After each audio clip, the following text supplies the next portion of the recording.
reading from the Holy Gospel according to Matthew.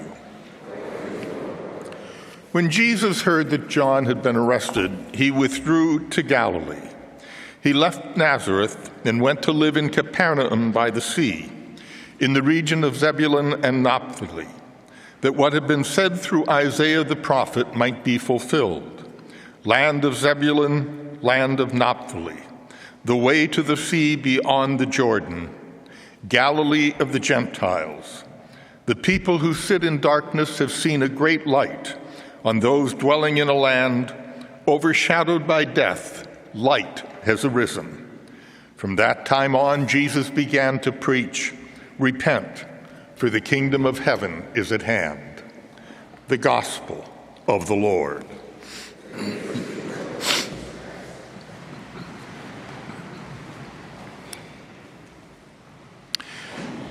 Notre Dame Cathedral in Paris has been in the news a great deal recently because of the disastrous fire which occurred there several months ago.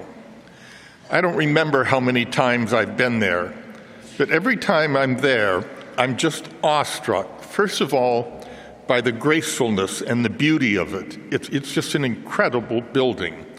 But I think most of all, I'm impressed by its overpowering strength. It's like a citadel. It's been standing since the 12th century, and it overshadows everything that's around it.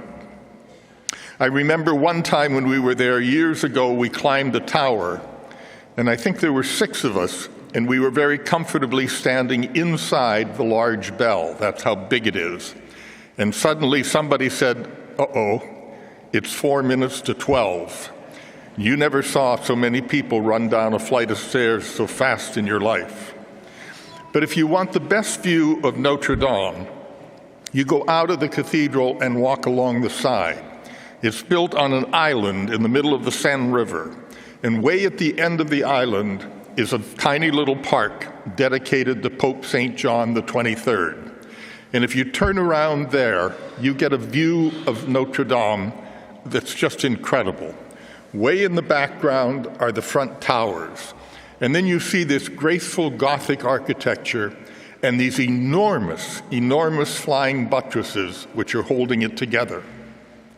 In Gothic architecture, they took the walls up very high, and then they left openings for windows, which meant when they put a heavy roof on top of it, the walls would buckle out.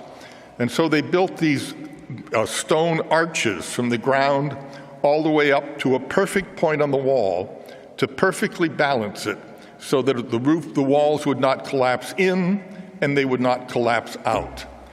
And you stand there looking at it, you're just overcome by its power and its strength.